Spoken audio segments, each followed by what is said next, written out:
YG와 JYP의 책걸상.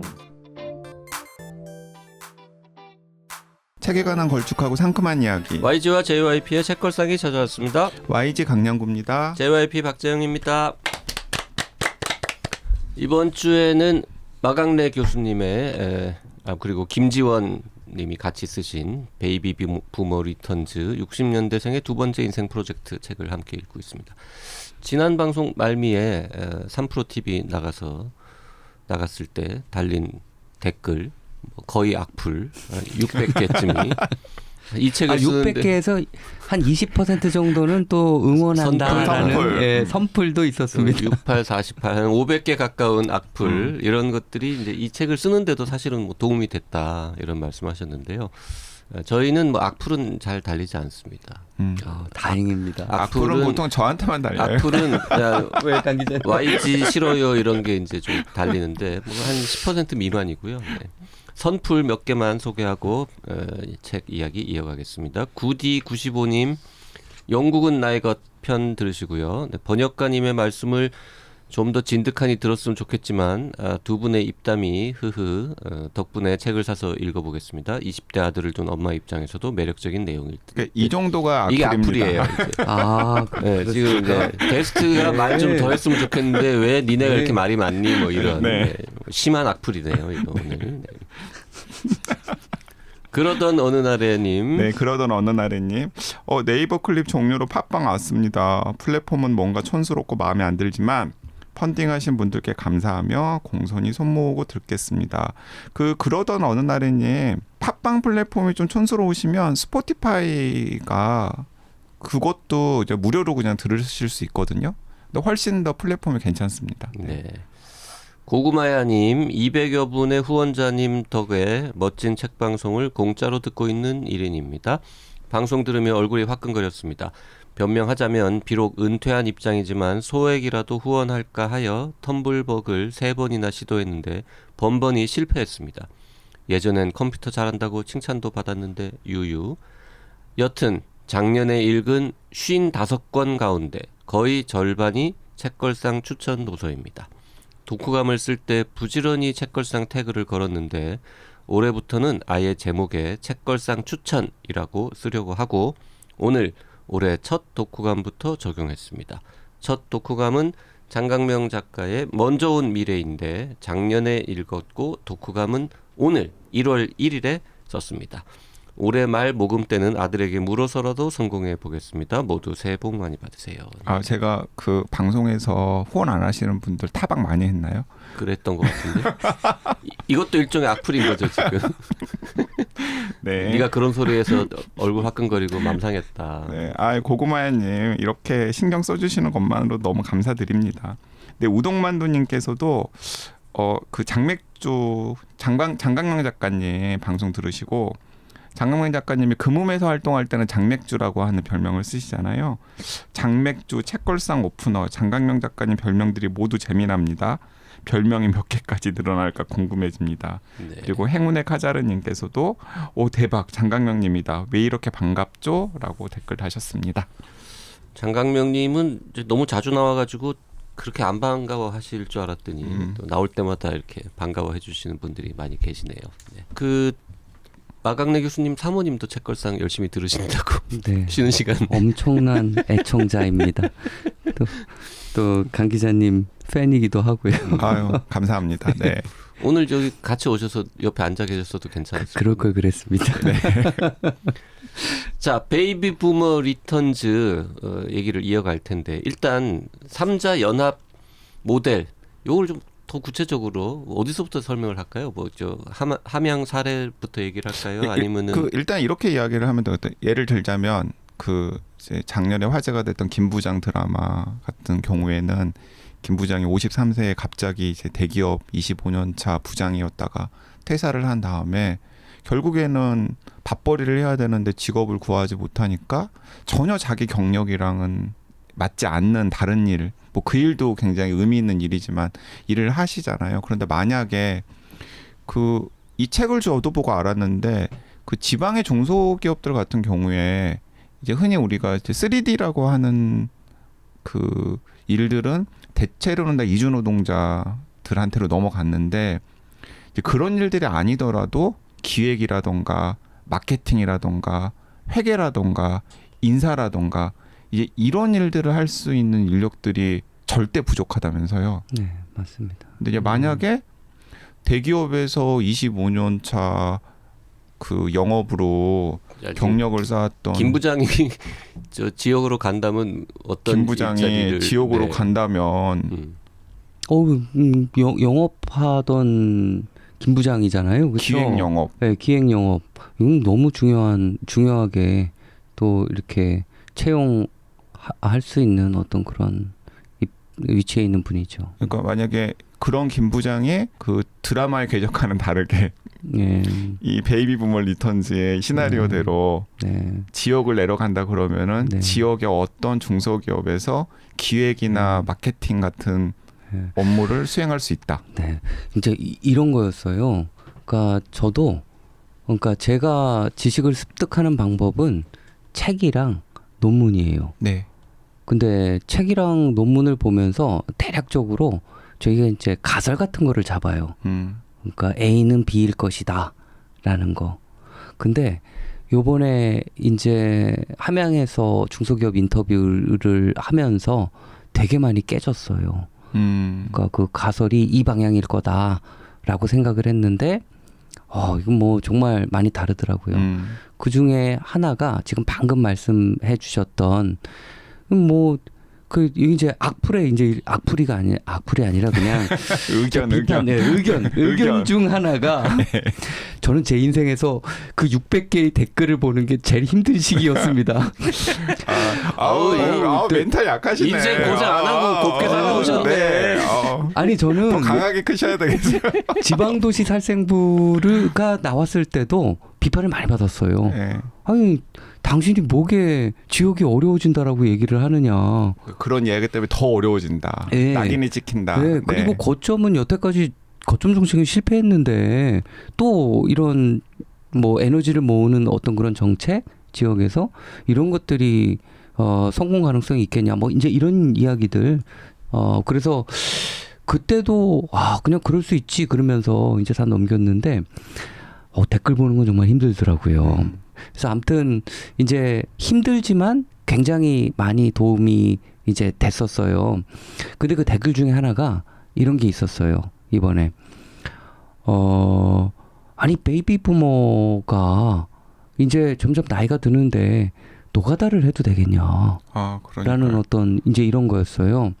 그래서 저도 이게 힘들겠다. 만약 진짜 중소기업 같은 경우에는 그냥 뭐 실내가 아니라 이제 외부에서 하는 경우도 있고 또 이제 뭐 50대 60대가 계속적으로 그런 좀 힘든 일, 이런 근육을 쓰는 일을 할 수 있을까라고 생각을 했었어요. 그래서 확인해 보고 싶었고 이제 가봤더니 이런 근육을 쓰는 일들은 특히 그 외국인들 웨이팅 리스트가 엄청나요. 이주 노동자들. 네, 이주 노동자들 웨이팅 리스트가 엄청나고요. 이건 이제 국적별로 다 이렇게 또 소사이어티가 다 있더라고요. 그래가지고 매번 그냥 찾아와서 혹시 자리 나는 데가 있냐라고 해가지고 저희가 인터뷰하는 도중에도 실질적으로 와서 그 주변에 있는 이제 이주 노동자 분들이 여기서 좀 일을 하고 싶다라는 그건 모자라지 않다라는 거예요. 그러니까 50대 60대가 일하기 곤란하다라고 사람들이 생각하는 그런 일들은 이미 사실은 그분들 차지가 아니다. 네, 맞습니다. 지금 지역은 이제 그렇게 돌아가고 있어요. 근데 이제 이분들이 너무 절실한 거는 이 중간 허리를 담당하는 그런 분들. 중간 관리자들. 네, 중간 관리자들 같은 경우에요. 회계 쪽이라든가 인사 관리라든가 특히 마케팅 같은 경우에는 너무 부족하더라고요. 그래서 제가 하나의 예로 어떤 한 업체가 이제 이런 얘기를 해요. 너무나 수요가 많아가지고 감당할 수 없을 정도래요. 그러니까 기업은 잘 되는 거예요. 네네. 잘 되는데 감당할 수 없을 정도인데 이거를 마케팅을 좀 잘 해가지고 더 팔면은 기업이 더 많이 굉장하게 커질 것 같은데 이 커지지 못하는 이유, 그다음에 공장을 증설하지 못하는 이유가 앞으로 이 중간관리자 역할을 할 분들을 뽑을 수 있나? 라는 거, 마케팅할 사람들을 뽑을 수 있나? 라는 거였어요. 그 중에서 그분이 너무 절실했던 게 이런 거였어요. 홈페이지 만들어가지고 그 쇼핑몰 같은 거 있잖아요. 네.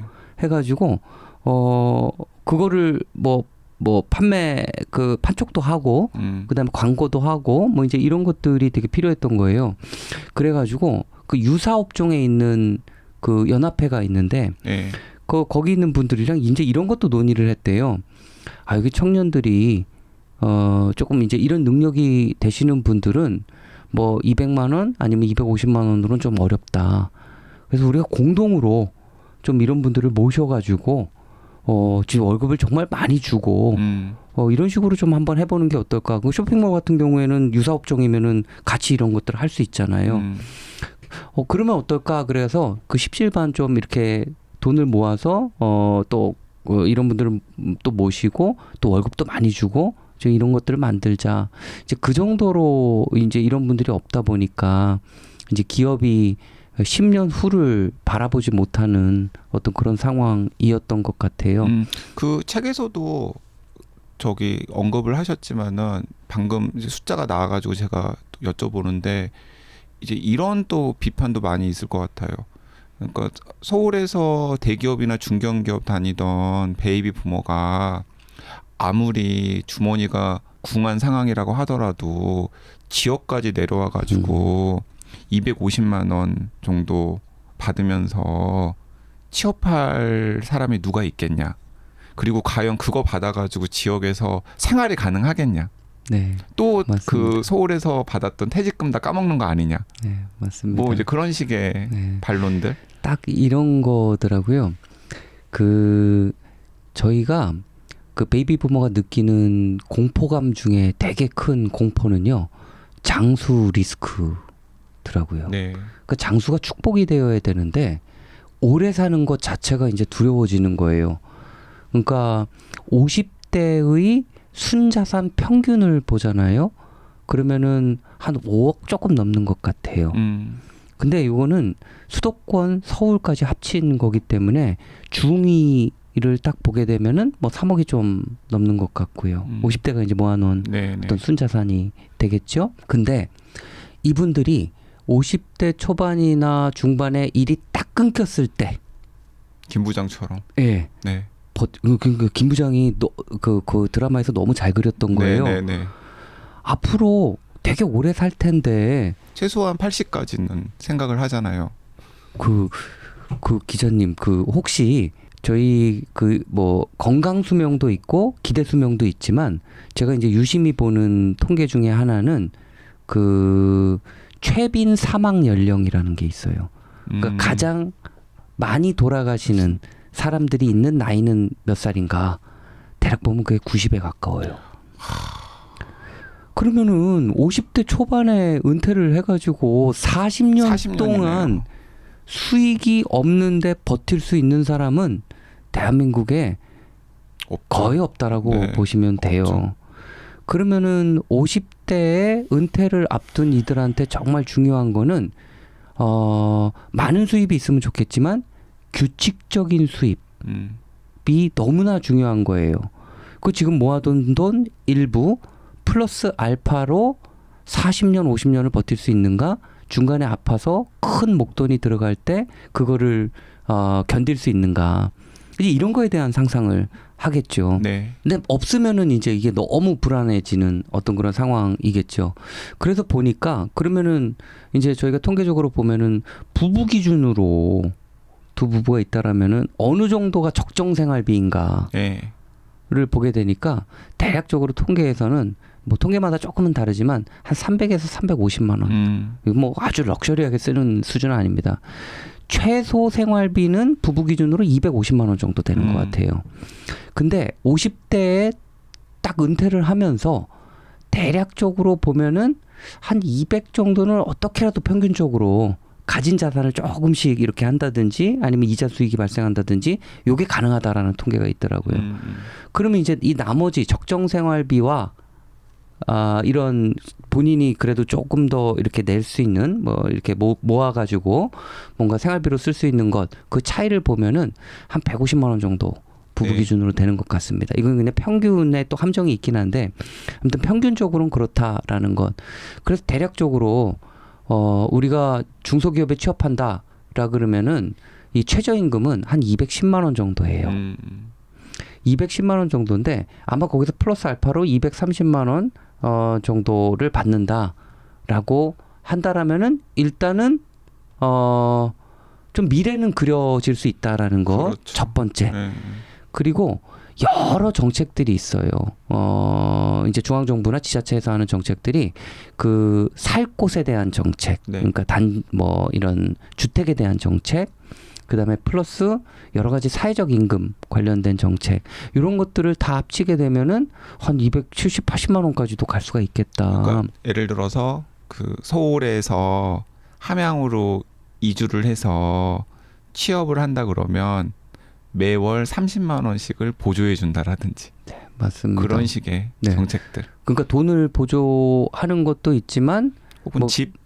그렇죠. 네. 집을 아주 양질의 집을 아주 저렴한 임대료로 이제 제공을 해주는 건 근데 그게 이제 단지형인 거예요. 네. 그래서 주변에 친구들도 같이 있을 수 있도록. 비슷한 처지에. 네.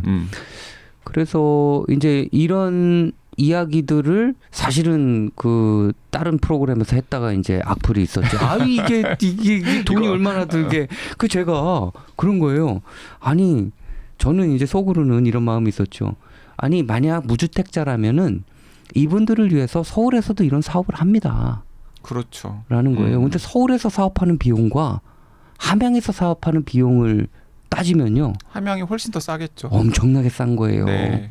그러니까 사실은 절약할 수 있는. 그래서 그리고 또 이제 뭐 LH 등등의 공사가 이제 이런 경험이 있고 또 굉장히 좋은 타운하우스를 만들 수 있고요. 그 타운하우스에 또 텃세가 없는 환경을 지역에 텃세가 또 많지 않습니까? 네네네. 만들 수 있는. 그러니까 외지인들이 거기에 많이 살게 되니까 이제 이런 것들을 만들 수 있다라면은 기본적으로 나가는 돈을 좀 줄일 수 있는 어떤 그런 여건이 되는 거죠. 생활비 측면에서. 그리고 저는 이 대목에서 이것도 강조해 주시면 좋을 것 같은데 이게 그 서울 수도권의 부동산 문제랑도 연결이 될 가능성이 있잖아요. 그렇죠. 저는 그렇게 생각을 하는데 이 책에서는 이제 뒷부분에만 조금 쓰셨죠. 네. 이야기를 했습니다. 왜냐하면 이거를 막 강조하지 않습니까? 그럼 집값 잡으려고 지역에 가라고 그런 게 말이 되냐? 뭐 이제 이런 말씀 많이 하셔가지고. 근데 누구나 생각할 수 있는 게 가령 서울시에서 10만 명이 외곽으로 빠지면 그 10만 가구의 집은 비는 거니까. 그렇죠. 주택문제가 2인 기준으로 하면 이제 5만 가구 아주 러프하게 계산을 5만 가구일 하면요. 테고 5만 가구가 30만 명이면 15만 가구일 테고.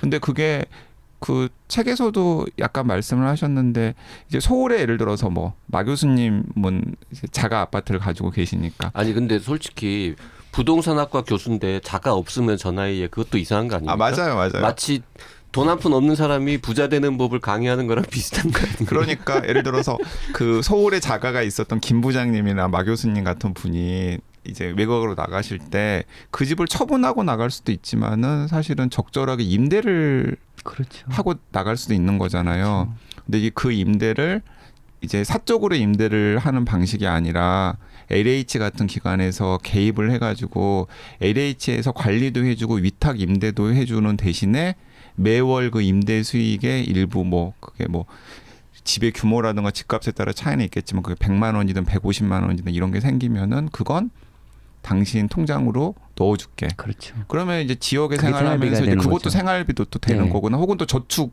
될 수도 있는 거죠. 그러니까 사실은 생활비 측면은 전혀 걱정을 하지 않아도 될 세팅을 만들 수가 있는 거예요. 네. 그러니까 지역에서 쾌적한 삶을 원하는 사람들, 그다음에 지역의 공동체를 조금 더 원하는 사람들, 또 뭐 그게 아니면은 그냥 대도시 생활이 좋아 그러면은 전주나 창원 뭐 이런 곳은 그냥 대도시예요. 대도시죠. 네, 그다음 포항이라든가 이제 이런 지역도 되게 옵션이 많기 때문에 지역에서 본인이 이제 세컨 라운드를 뭐 이렇게 보낼 수 있는 그런 것이 많기 때문에 옵션이 되게 많고요. 그리고 서울에 있는 그 아파트는 LH 같은 곳에서 서울에 실수요가 있는 청년들이나 20대, 30대들에게 그렇죠. 싸게 임대를 줄 수 있는 그렇죠. 가능성이 생긴다라는 거죠. 그렇죠. 그 지역으로 이주하면 집을 팔든, 그러니까 유주택자는요, 집을 팔든 아니면 임대를 주든 거기에는 즉시 공급 효과가 그렇죠. 나는 거죠.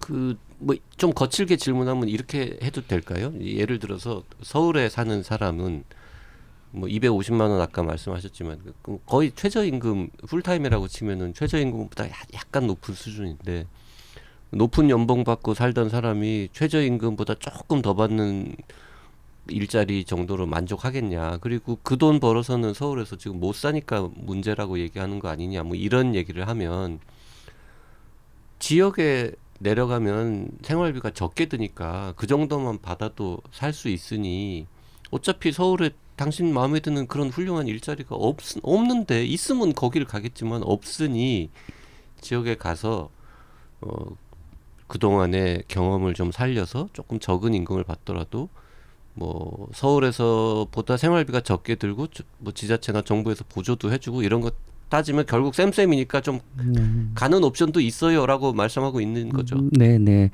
그 비슷한 거고요. 제가 이 연구 진행하는 동안 한경협에서 이 모델에 관심을 가졌어요.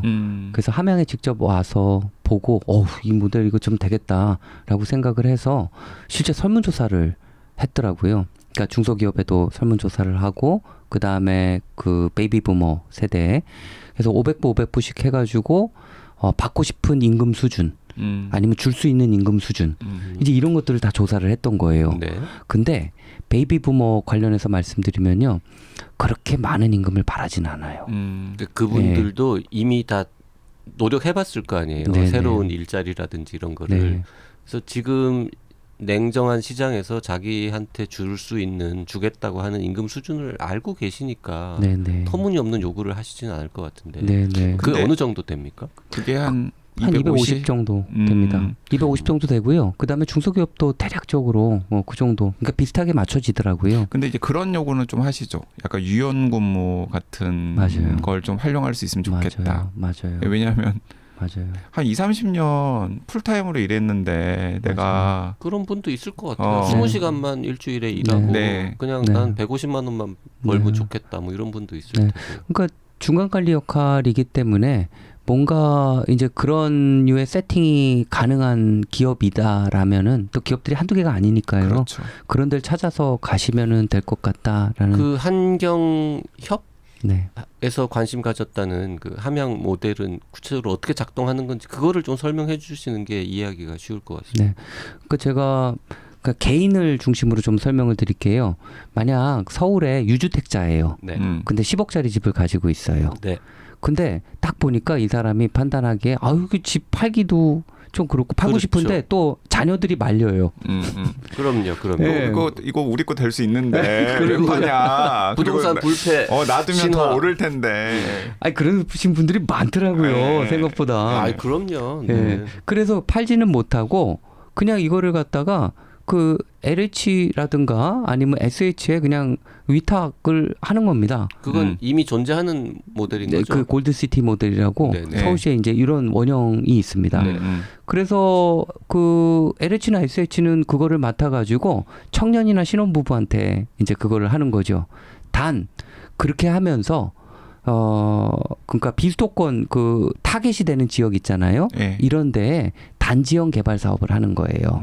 단지로 잘 이제 사업을 해서 뭐 한 30호짜리 주택, 그다음에 50호짜리 그 타운하우스가 있는 어떤 이제 이런 것들을 만드는 거죠. 서울에 그 정도 집을 짓는 것보다는 훨씬 쌀 테니까. 훨씬 싸죠. 네. 근데 함양에서 사실 서화초등학교 앞에서 지금 딱 이 베이비부모 모델은 아니지만 LH가 사업을 한 적이 있어요. 근데 거기는 12호를 지었습니다. 근데 대략적으로 임대료를 보면은 한 25만 원 정도. 월. 예, 월. 25만 원 정도면은 전용 25평으로 해가지고 굉장히 소위 쾌적한. 국평, 네. 단독주택. 예, 그 국평보다 약간 조그만. 조금. 네. 그 예를 들어서 그 서울에 있는 집을 LH나 SH에 주면 이런 모델인 거죠. 그러니까 가령 청년은 월세를 50만 원 내고 시가는 100만 원인데 그거를 공적 자금이 50만 원 투입돼 가지고 집주인한테 100만 원 보내주고 뭐 이런 모델입니다. 네. 그러니까 이 모델만 설명해도 조금 길 거예요. 하지만 이제 청년이라든가 신혼부부한테 할 때는 조금 적게 주겠죠. 그렇죠. 그렇죠. 근데 집주인이 그 시세보다 너무 월세가 적게 들어오면은 안 한다고 할 거니까. 그런데요. 제가 이제 되게 바랬던 게 하나가 있습니다.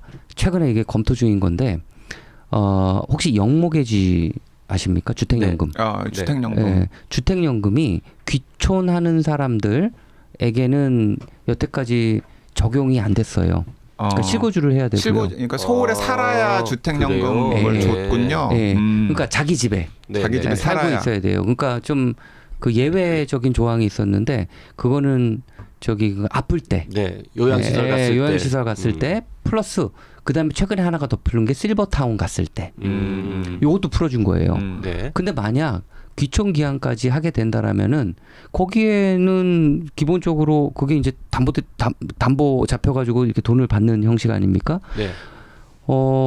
청년 세대가 거기 들어가서 살면서 임대료를 내는 거 받는 돈, 네. 플러스 영모계지 받는 돈, 그 다음에 저기 시골에 가서 중소기업에 취업해서 받는 돈, 이거 다 합치면요, 500 가까이 될 수가 있는 거예요.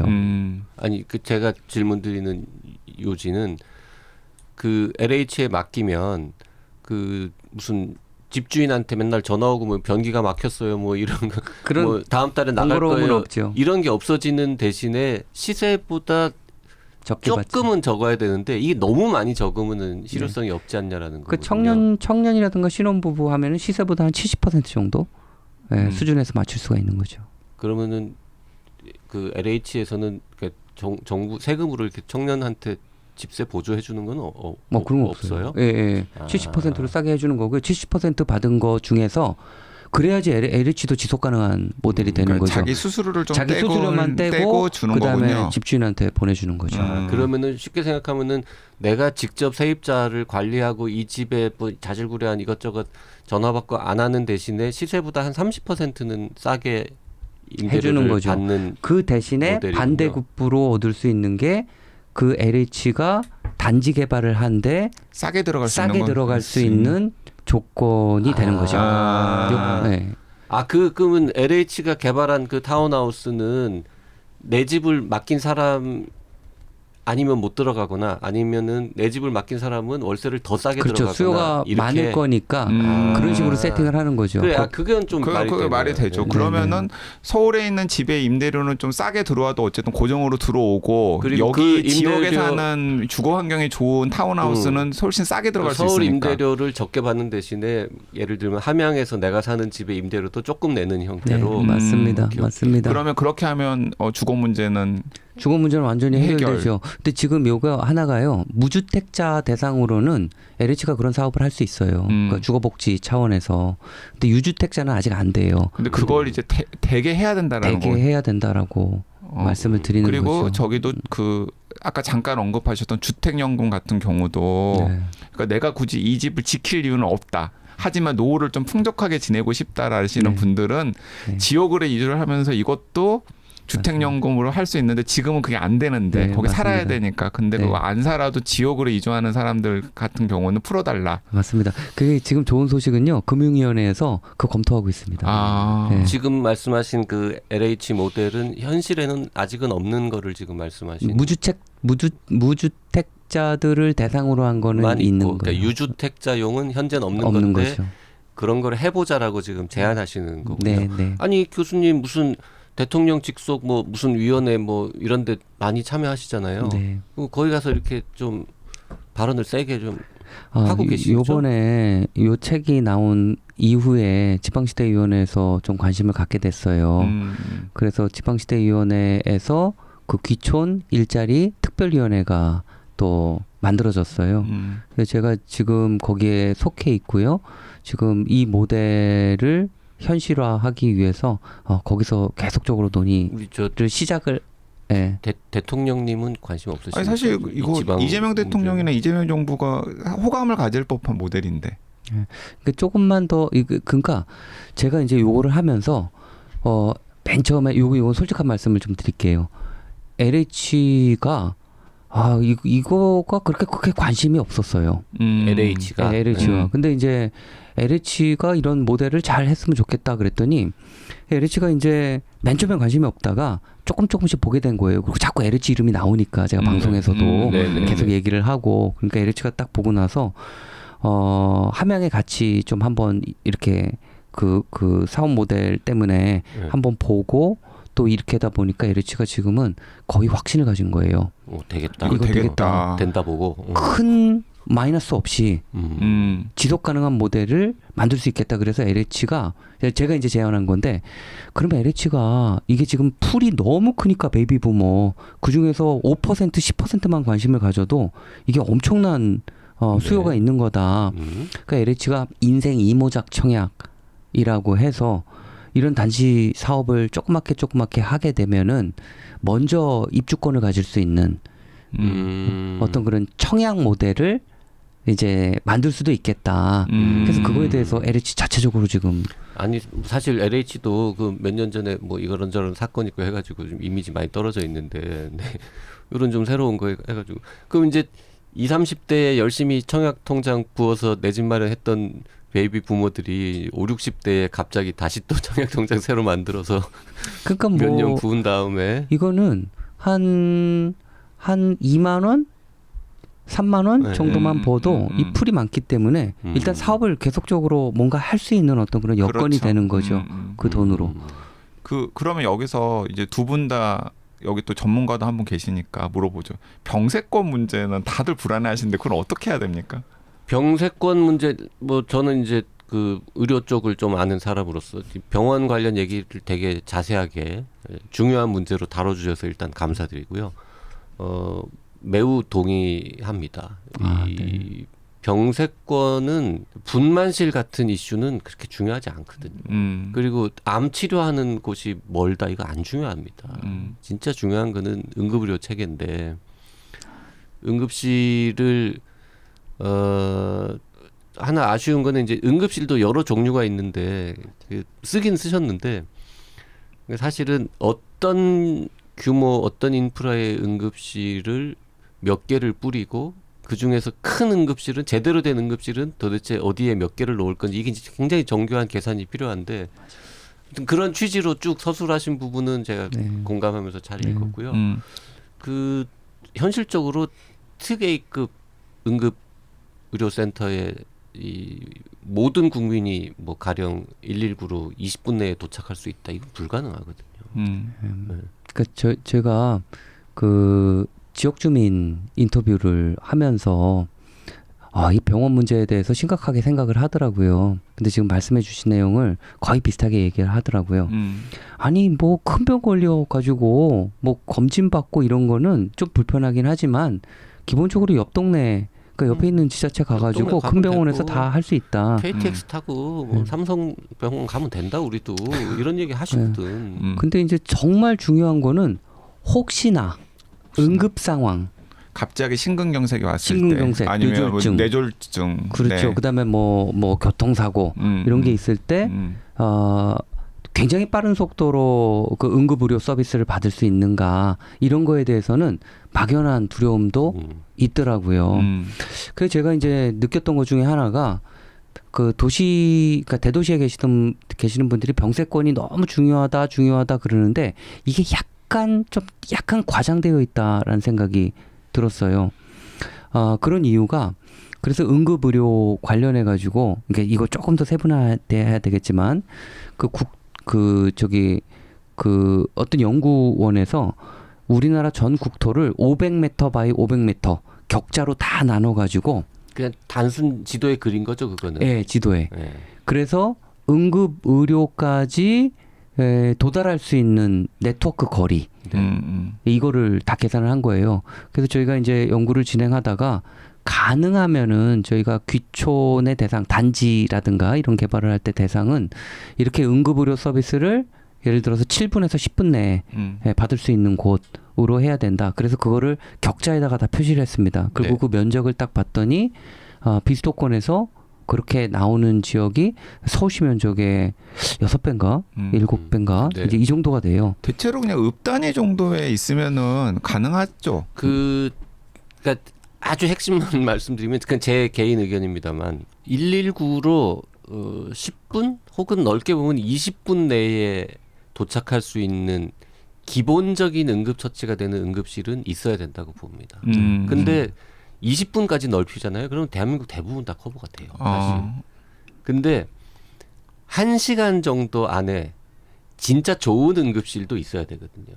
기본적인 응급처치가 되는 거 말고. 그러니까 근데 10분, 20분에 어딘가 가가지고 기본 응급처치를 받았는데 이건 우리가 감당 안 된다. 네. 그랬을 때 다시 이송할 수 있는 그러니까 모든 저 배후 진료까지 다 가능한 뭐 되게 힘들고 어려운 무슨 뭐 이렇게 두개골 여는 수술이라든지 뭐 심장에 스텐트 넣고 뭐 이런 드라마로 따지면 김사부 정도가 있는 김사부나 뭐 하여튼 뭔가 돌담병원이요. 돌담병 많이 다친 교통사고 환자나 이런 분들 배 열고 응급수술할 수 있는 이런 게 다 갖추어져 있는 응급센터도 1시간 안에는 도달을 해야 되거든요. 네. 근데 문제는 우리나라는 앞에 거는 대충 해결이 돼 있어요. 근데 뒤가 없어, 뒤가.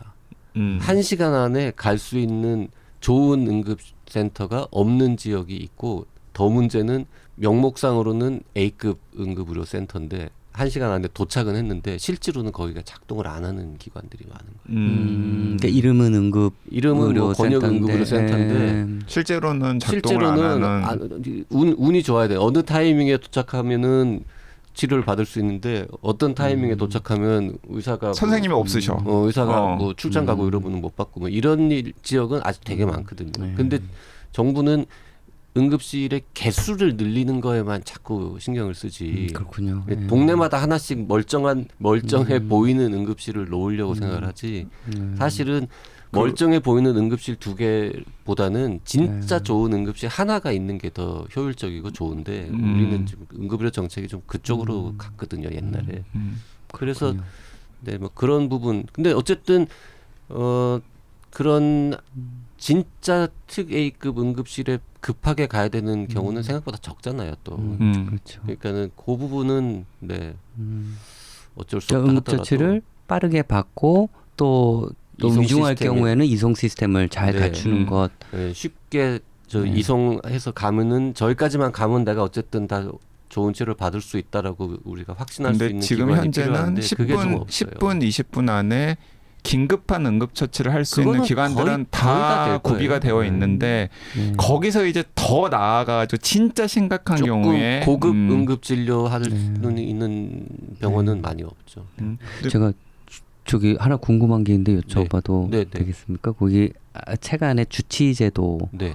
그를 넣었는데요. 저는 이 주치의제도가 또 보건복지부에서 시범 사업을 또 한다라고 또 하더라고요. 일부 옛날부터 많이 지역에서. 했어요. 네. 그래요? 그래서 이 주치의제도가 되게 좀 이런 시골 지역, 특히 시골 지역에는 되게 필요하지 않나 그런 생각이 들어서, 그러니까 가정의학 뭐 이제 이런 성격을 가진 분들이 주기적으로 계속적으로 이렇게 상담도 하고 그 다음에 이런 히스토리, 그러니까 로그도 축적을 하고 이제 이럴 수 있는 시스템을 만들고 그 다음에 조금 그러니까 건강 사전적 예방적 어떤 이제 이런 것들을 좀 적극적으로 하는 시스템을 갖추게 되면은 이 지역도 되게 좋지 않을까 이런 생각을 그거 했는데. 마강래 교수님 저기 평창의료원의 박건희 원장 소개시켜드려야 되겠다. 그럽시다. 그 네. 평창의료원의 박건희 원장이라고 하는 분이 계시는데 그분이 이제 평창에 한 4만 명 정도가 주민이잖아요. 그분들 상대로 해서 방금 딱 말씀하시는 그 시범 사업을 지금 하고 있거든요. 아 그렇군요. 잘하면 네. 좋은데요. 그게 생각보다 어렵습니다. 이게 그 의료 이용 문화 자체를 다 바꾸는 거라서 그렇겠죠. 사람들이 자기 그동안 우리나라 이 국민들은 자기 하고 싶은 대로 마음대로 의료 이용을 해오던 분들이라서 그 약간 앞으로 너는 저 사람을 반드시 거쳐 이게 영국식 뭐 게이트 키퍼라든지 이런 시스템을 하면요 또 싫어하는 분들이 반발이 좀 많아요. 있겠죠. 그리고 이제 내가 게이트키퍼 마음에 안 들지만 우리 동네에 있어갖고는 여기 다녔는데 그 근처에 뭐 잘생긴 또 이렇게 새로운 의사가 나타났어. 그럼 난 저기 쟤한테 진료받고 싶고 이런 저 문화가 있어가지고요. 그 저 얘기는 녹음 끝나고 저 밥 네, 먹으면서 네. 따로 네. 좀 하시죠. 네. 네. 그 기업 측면에서도 그 단순히 그냥 일할 수 있는 사람이 들어온다 말고 지방자치단체나 정부에서 조금 더 지원해주고 도와주고 이거 넛지 해줘야 될 부분들은 뭐가 있을까요? 기업이 많이 어렵잖아요. 그렇죠? 그러니까 전 지자체가 제일 필요한 부분 중에 하나가 이제 이런 거였던 것 같아요. 그러니까 지자체 보면은 기업 정책이 외부에 있는 기업들 유치 이제 이런 거에 상당히 많이 신경을 써요. 그리고 내부에 있는 기업들이 그냥 잡은 물고기가 되는 거예요. 그 이 잡은 물고기에 대한 정책이 별로 없어요. 있는 기업이 떠나거나 망하지 않게 하는 데는 관심이 없군요. 그러니까 이 책에도 맞아요. 그 인터뷰 중에도 분통을 터뜨리시는 분 그러니까. 있으시더라고요. 두 분이 있었습니다. 네, 네, 네. 네, 기업인들이 이제 그런 섭섭함이 있더라고요. 그래서 기본적으로 외부 기업 유치는 되게 힘들어요. 기업이 이전하게 되면은 그 근로자들이 굉장히 많이 이탈을 하기 때문에 근로자들이 맞아요. 이탈을 하게 되면 새로 구해야 되잖아요. 맞아요. 이건 기업한테 엄청난 리스크예요. 그래서 내부에 있는 기업들을 잘 챙겨야 되는데 그 챙기는 수단 중에서 정말 강력하게 쓰일 수 있는 게 이번에 인터뷰하면서 저도 느꼈던 건데요. 이분들한테 판로 개척을 같이 지자체가 해주는 거예요. 그러니까 무슨 어디에 그 뭐죠? 뭐 마이스 같은데 네. 마이스 시설 네. 같은데 아니 가가지고 뭐 박람회 서울역이나 이런 데 가면은 뭐 네, 네. 지하철역에도 네. 지자체가 하는 광고 같은 거 많이 네. 붙어 있고. 그거를 하기도 해요 지자체에서. 근데 조금 더 적극적으로 왜냐하면은 외부 사람들이 그냥 못 들어본 기업 이름을 딱 보면은 이거 괜찮나? 이거 여기서 생산하는 거 먹어도 되나? 이제 이런 생각이 드는데 여기에 만약에 함양군 아니면 뭐 경남이랑 같이 하는 뭐 이렇게 되면 신뢰성이 확 높아지는 그렇죠. 거더라고요. 그리고 이런 박람회 같은 것들을 하게 되면 해외 바이어들이 또 와서 또 뭐 주문도 하고 이제 이런 것들을 지자체가 잘 깔아줄 수 있겠더라고요. 그래서 그런 정책 많이 필요하지 않을까. 지금 뭐 65세 이상 근로자를 뭐 몇 명 이상 뭐 몇 % 채용하면은 나라에서 보조해주고 이런 거 있잖아요. 네네. 그 베이비 부모들이 지역 중소기업에 갔을 때는 그런 건 없습니까 아직? 그게요. 고용보조금 같은 경우가 사람한테 주는 게 아니라요. 네. 기업한테 주는 거예요. 아니 그러니까 그런 그러니까- 건 없냐고요 기업한테 지금. 그 있죠. 아니 예를 들어서 네. 55세 뭐 서울 살던 김 부장이 함양에 가서 중소기업에 취직을 하면 네.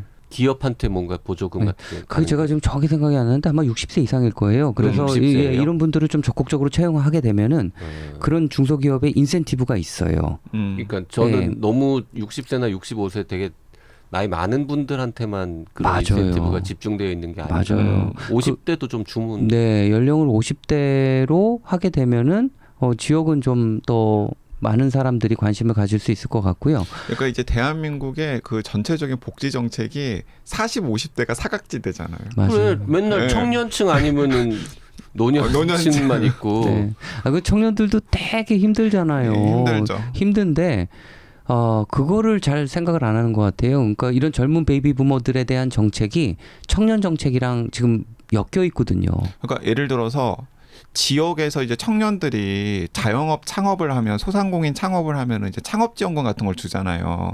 그러면 그 친구들이 막 아이디어 상품 같은 걸 해가지고 뭐 캐릭터 상품이라든지 아니면 뭐 맛집 이런 걸 만드는데 문제는 그걸 소비할 사람들이 없다라는 거죠. 맞아요. 근데 중장년층이 거기 가가지고 고주를 하게 되면은 그들이 뭐 맛집도 찾아다니게 되고 뭐 상품도 소비를 하게 되면은 그래야 이제 그게 이제 선순환으로 굴러가게 되는 것. 근데 이 책에도 언급하셨던데 네. 어쨌든 아니 저는 서울에 살고 아직도 직장을 다니는 사람이니까 저한테 뭘 나라에서 지원해 주기를 바라진 않거든요.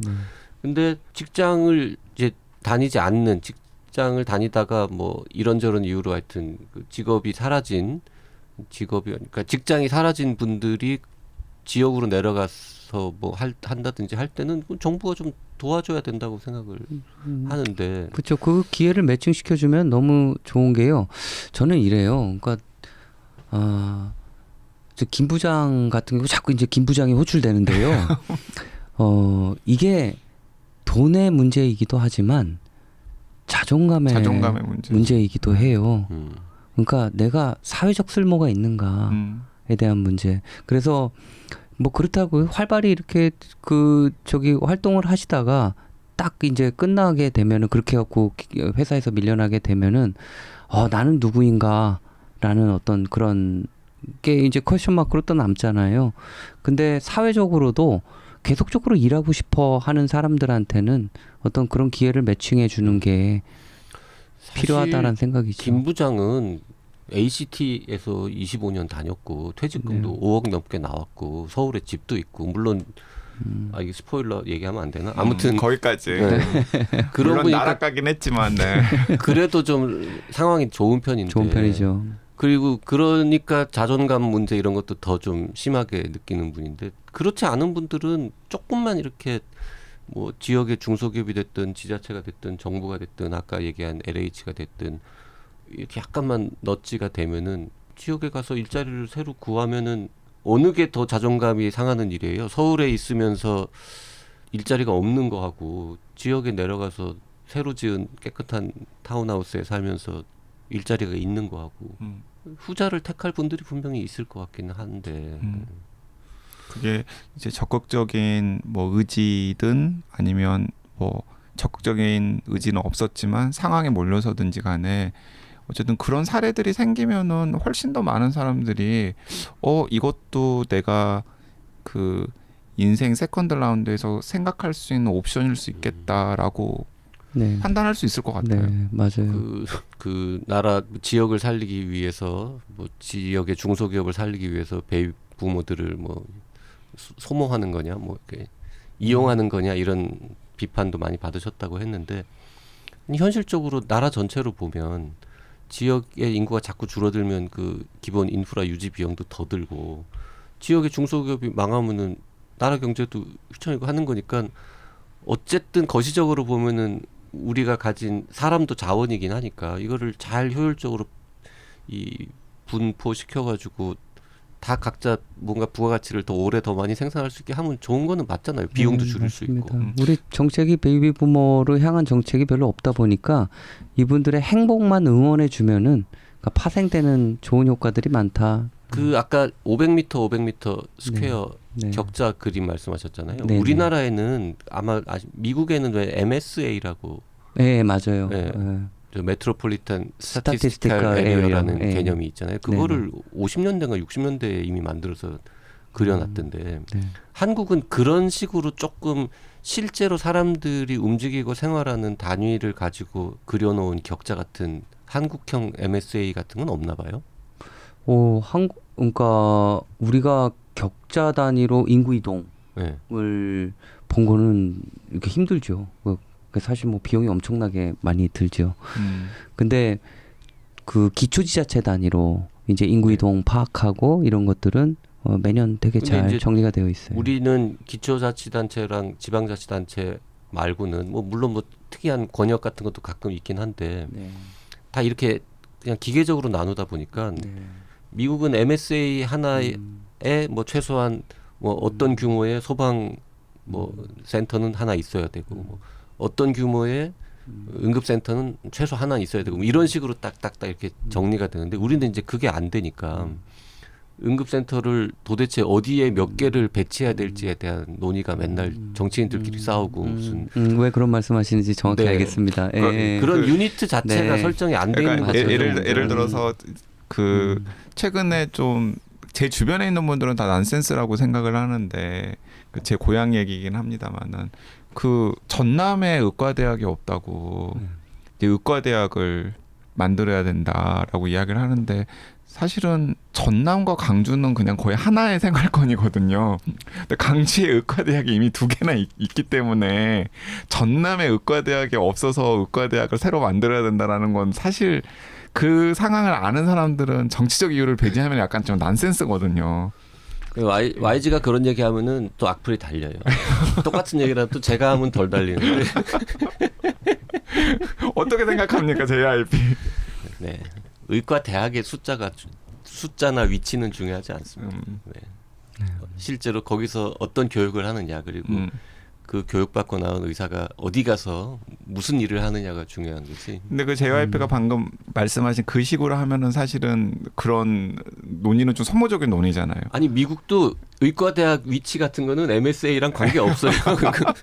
MSA는 미국에 400개인가 이렇게 나눠져 있기 때문에. 근데 이제 의과대학이 생긴다라는 건 기본적으로 그 의과대학 수련병원, 종합병원이 있다라는 걸 전제로 하는 거니까. 네, 자꾸 저 이야기가 딴 데로 새지 않게요. 네. 슬슬 마무리해야 될 것 같은데 베이비 부머 리턴즈 관련해가지고 좀 특강도 많이 하시고 좀 다니셔야 될 것 같은데 어디 저 뭐 국회 무슨 상임위나 이런 데서 와서 국회는 무슨 공부 모임 이런 거 없습니까? 좀 가서 좀 공부 좀 시키시죠. 뭐 지금은 이제 지방시대위원회 요번에 그 귀촌 일자리 특위가 멤버들이 되게 좋아요.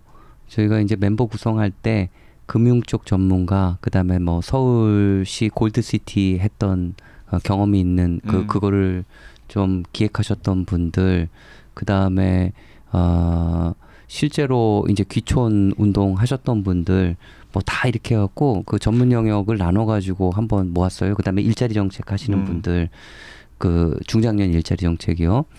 그래서 지금 제가 이제 좀 신경 써야 될 거는 요거를 조금 더 정교한 모델을 만들고 그 모델이 좀 지속 가능하게 하는 어떤 그런 것들에 조금 더 에너지를 쏟아야지 될 것 같아요. 네. 알겠습니다. 네. 많은 분들이 좀 읽었으면 좋겠고 특히 도지사, 시장, 군수 이런 분들이 좀 읽고 이게 내가 지금 이런 부분까지 좀 고려해가지고 정교하게 내가 뭘 좀 해야겠구나 이런 생각을 하셨으면 좋겠습니다. 근데 그 가장 저기 좀 읽고서 관심을 가지시면 좋을 법한 분은 이재명 대통령이네요. 아니 뭐 그렇기도 하고 네, 그리고 네, 네. 저기 그 지금 몇 달 있으면 지방 선거잖아요. 또 얼마나 많은 후보자들이 우리 지역을 살리겠다고 뭐 공약을 낼 텐데 이런 공약 이런 책 좀 읽어보고 좀 말 되는 공약을 냈으면 좋겠다 뭐 이런 생각도 들고. 출마하실 생각은 없으시죠 어디? 전혀 없습니다. 그 뭐 책을 펴내셨으니까 계속해서 그 의미 있는 목소리를 내주시면은 또 좋은 반향이 있지 않을까 생각이 됩니다. 네, 이번 주에는 베이비 부머 리턴즈를 제자 김지원님과 함께 쓰신 마강래 교수님 모시고 재밌는 얘기 나눠봤습니다. 교수님 감사합니다. 네, 감사합니다. 네, 감사합니다.